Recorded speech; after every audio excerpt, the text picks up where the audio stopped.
आमे करबा सब जगह को कहूची मु नाही आमे किंतु एठी मु कहबी मु करबी एटा मोर दायित्व गोशाला जाइथिली बहुत भल लागिला आमे लाइट लगेछु गोडे काम भी करिबो आप समस्त को कहिए जे वर्तमान बीडीए से काम आरंभ करना ही योजना करिछि बीडीए काम आरंभ करना ही योजना करिछि मते टिके 2-3 दिन आपण माने टिके छाड़ी दियंतु 25 तारीख को फ्री हे जीवी तापरे बीडीए कर्तृपक्ष सहित कथा कि सही समस्या रो भी समाधान हमको करिवार अछि हमको से जो रोड ता अछि ताको बुले देबा को पड़िबो तो सारा जल्दी बनी चारिटा कथा चारिटा समस्या चारिटा अभियोग आज निजर डायरी रे जाई लिखिबी और एटा शीघ्र हुए तो 6 मास लगी पारे 8 मास लगी पारे शीघ्र ए सब चारिटा अभियोग समाधान करी। बहुत बहुत धन्यवाद। नमस्कार।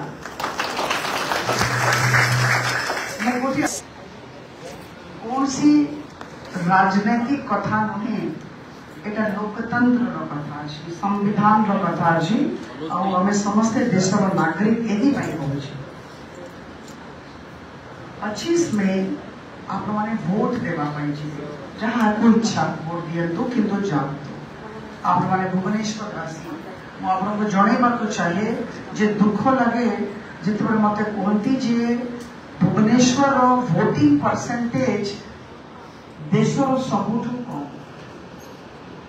आप चिंता करूँ इट इज 47% 40% अन्य सबू शहर 60% खराब लगे जेतु मंचितार सांसद अच्छी कौन सी राजनीति नहीं किंतु जे जो व्यक्तित्व आपको भल लगती तांको वोट दियंतु किंतु आप वोट देवा पाई जानतु इटा मोर विनम्र निवेदन 25 में छुट्टी नहीं आप मान को जदी वोटिंग कार्ड नहीं वर्तमान आज ही खोजंतु कोठी मते जीवार अछि केवल मु जीवी नहीं अन्य मान को भी देई जीवी जदी आमे निजर देश को भल पाउछु यदि आम ओडिशा राज्य को भल पाउछु यदि भुवनेश्वर को भल पाउछु ताले एतिकी कथा सचेतन नागरिक हिसाब रे करिबे मोर विनम्र निवेदन। बहुत बहुत धन्यवाद। नमस्कार।